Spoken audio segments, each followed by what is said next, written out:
Hello everyone, welcome to my class. In today's class we will start chapter 6.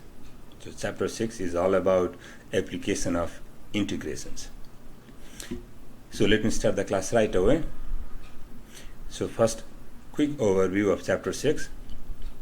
In chapter 6 we will study some of the applications of definite integral. We will explore on how to use definite integrals to find the area between curves, volume of a three-dimensional solid, work done by a force, and average values of continuous functions.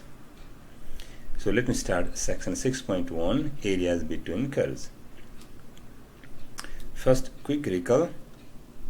We know the net area of the region bounded by the graph of functions fx above the x-axis and between two vertical lines x equals to a and x equals to b is given by the definite integrals of fx from a to b. Right? This area under the graph of fx above the x-axis bounded between x equals to a and x equals to b, this shaded region, is given by the definite integrals of fx from a to b. That is, we can rewrite this area equals to the definite integrals from a to b of fx minus 0. So that means y equals to fx is this top curve and y equals to 0, which is x-axis, is the bottom curve.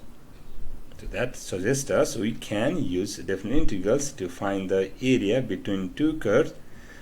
We just integrate the difference of the functions representing those corresponding curves.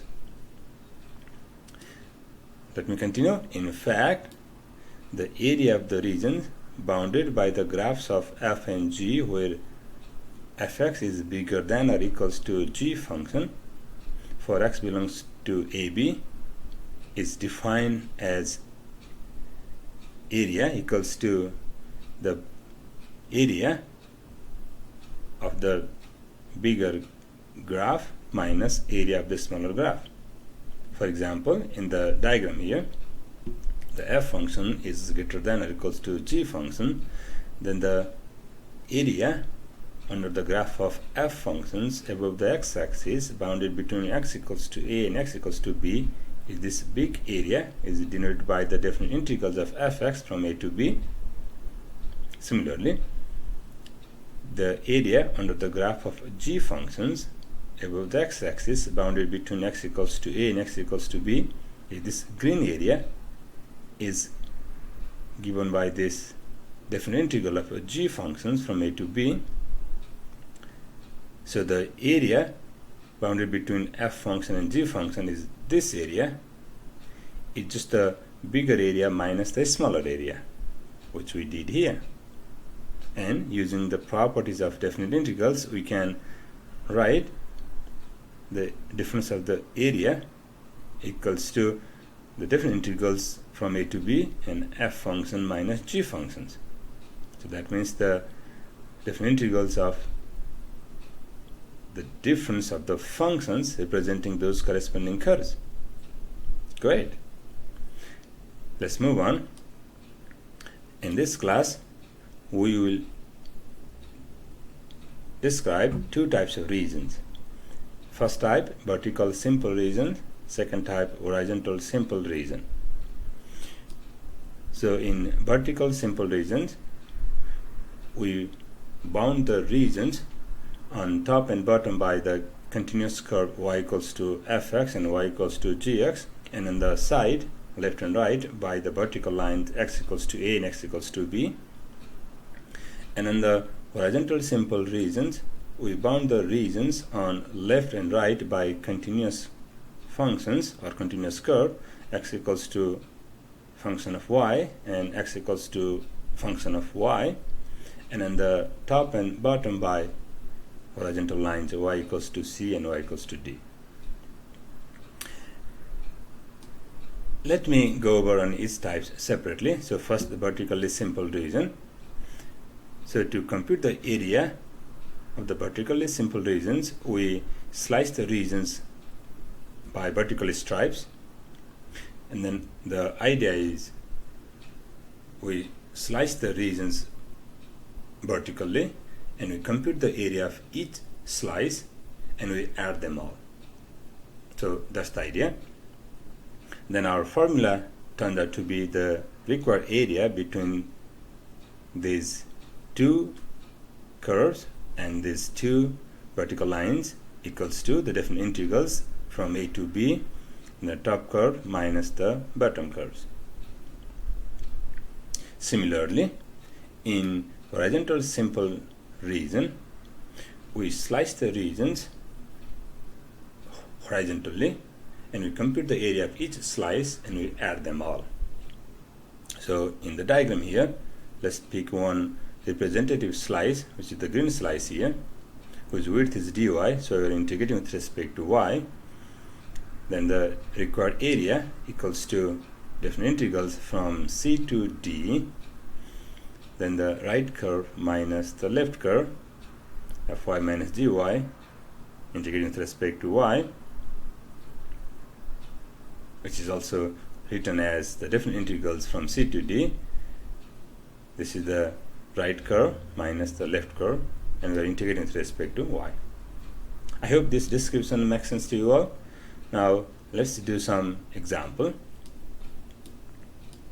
Let me scroll down. So example 1, find the area of the regions bounded between two curves, y equals to 12 minus x square and y equals to x square minus 6. Always sketching the regions is helpful. So here the y equals to 12 minus x square is the opening downwards parabola, and y equals to x square minus 6 is the opening upwards parabola.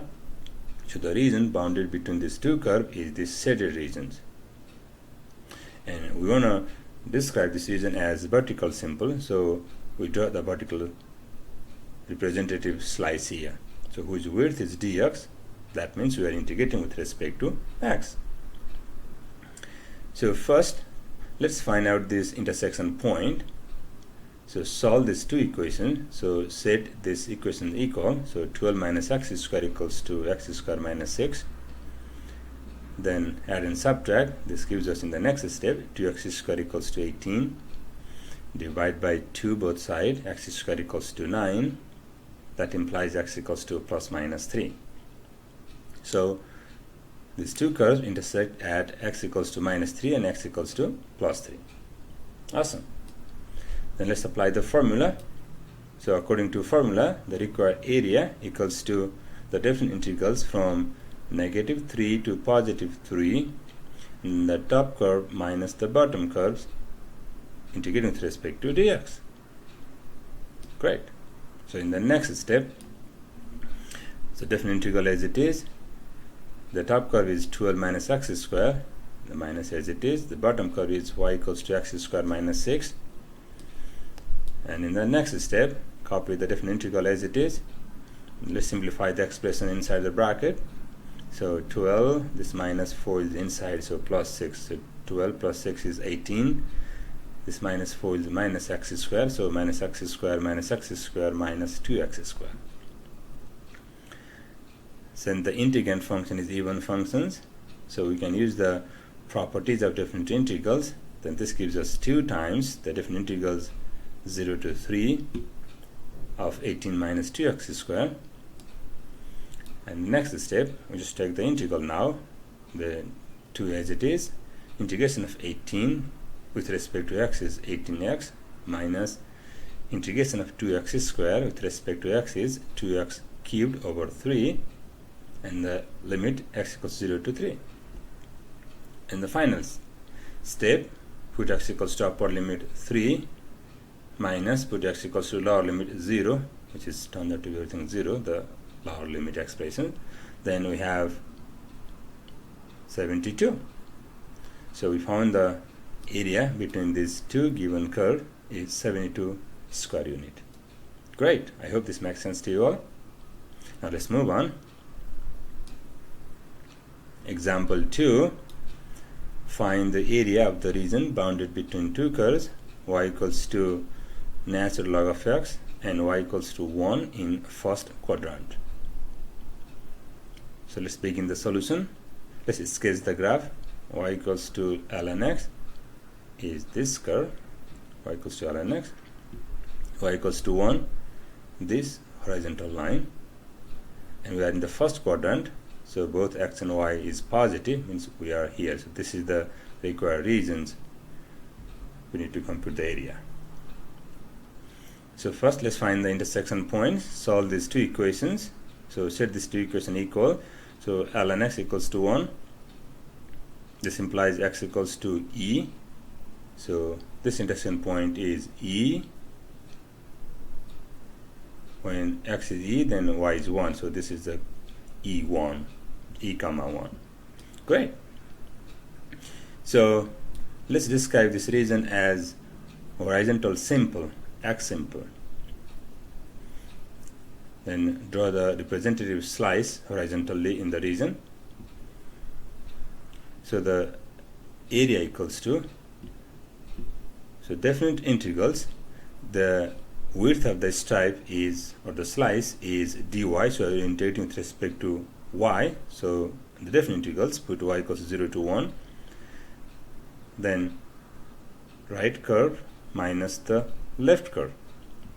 So right curve is y equals to ln x, so we need x in terms of y, so solve for x, so x equals to e to the y, so e to the y minus the left curve is y-axis, whose equation is x equals to 0, so we put 0 there, and integrating with respect to y. Great. Now let's move on. So in the next step, the integration of ey with respect to y is simply ey, and 0 integration is 0. We don't need to write the 0 there. And y limit, y equals 0 to 1.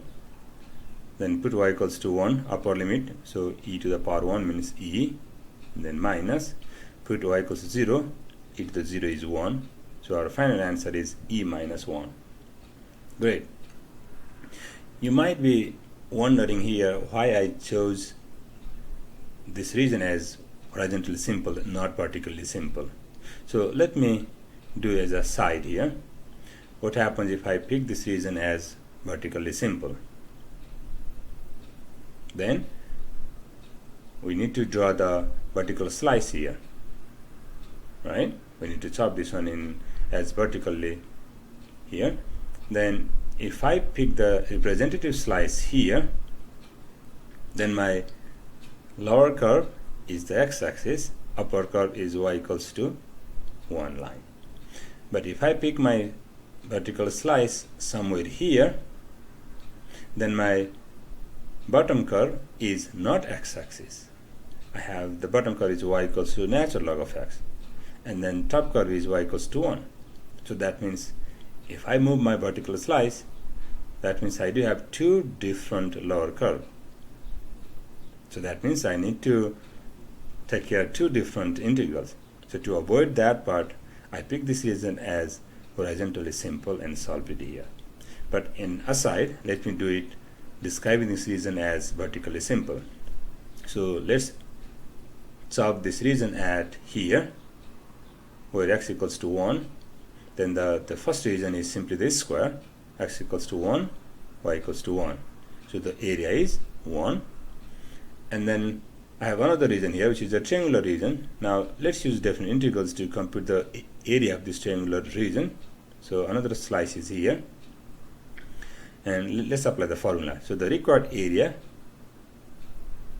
equals to, so the area of this square, which is 1, then plus the width of our vertical slice is dx, so we are integrating with respect to dx.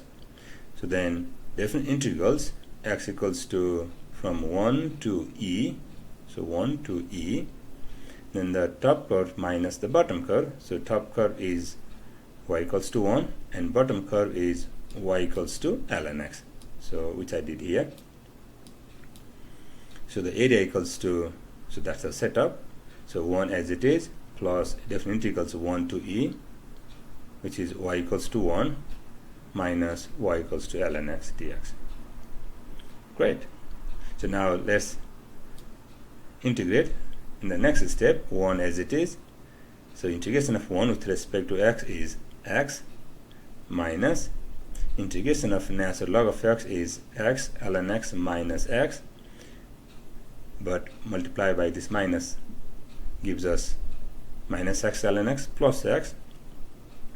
Then evaluate from 1 to e, then put x equals to e and x equals to 1. Keep in mind that ln of 1 is 0. This gives us the final answer is e minus 1, which you already found here. So great. So either method works fine, but sometimes one way is slightly easier than the other way.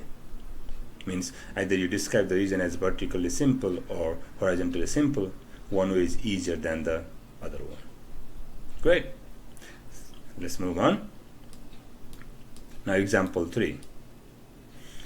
Find the area of region bounded between the curves fx equals to x squared minus 3 and gx equals to x. So let's begin the solutions. Let's sketch the region first. So the graph of y equals to x squared minus 3 is this opening upwards parabola, and the graph of y equals to x is this diagonal line. So this is the region, the shaded area, shaded region is the required regions. We need to compute the area. So first let's find the intersection point. So set these two equations equal. So x squared minus 3 equals to x. Bring the x to the left side. Then now we have a quadratic equations. Let's factorize.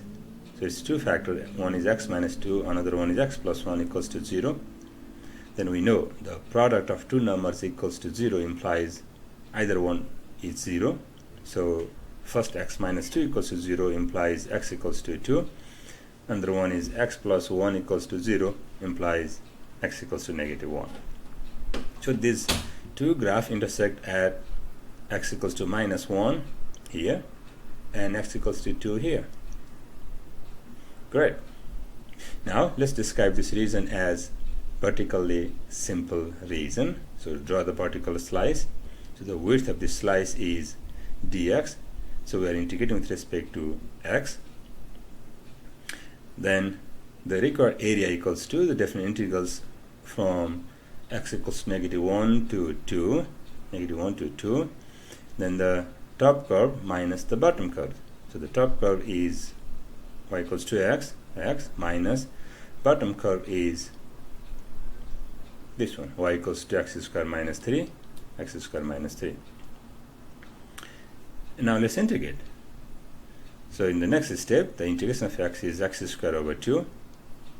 First distribute this minus inside, so minus x squared, integration becomes x cubed over 3. Then next, the minus times minus is plus, so integration of 3 is 3x. Put x equals to negative 1 to 2. Then put x equals to upper limit minus x equals to lower limit and simplify. It gives you 15 half. It's great. So we find this area between these two curves is 15 over 2 square unit. That's awesome. Let's move on. Now let's do another example. Example 4.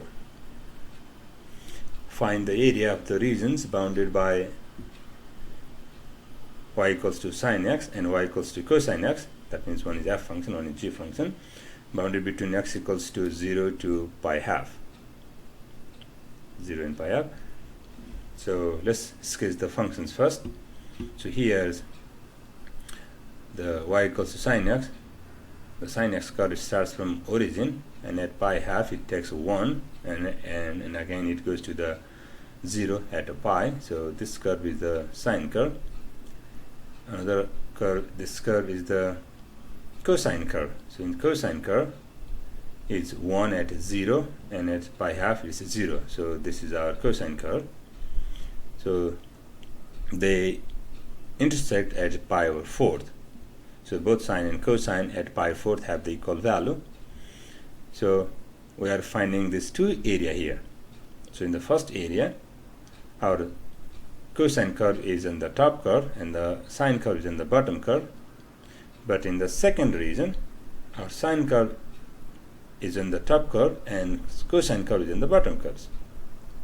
So let's compute the area A1 and A2 and then add them. So first, solve these two equations. So set sin x equals to cosine x, divide by cosine x, then tan x equals to 1. That implies x equals to pi fourth. So this intersection point is pi fourth. Awesome. So hence required area equals to, in the set region here, A1 plus A2. What's the A1 here? A1 is the definite integrals x equals to 0 to pi fourth. So top curve is cosine curve. So cosine curves minus the bottom curves, which is sin x dx, plus A2 is the area between now sine curve and cosine curve. Here sine curve on the top, cosine curve on the bottom. So then from pi fourth to pi half, the definite integrals, the top curves minus the bottom curve. We are integrating with respect to dx. Awesome. Now let's do the routine computations. So in the next step, integration of cosine x becomes sin x, and integration of negative sin x becomes positive cosine x.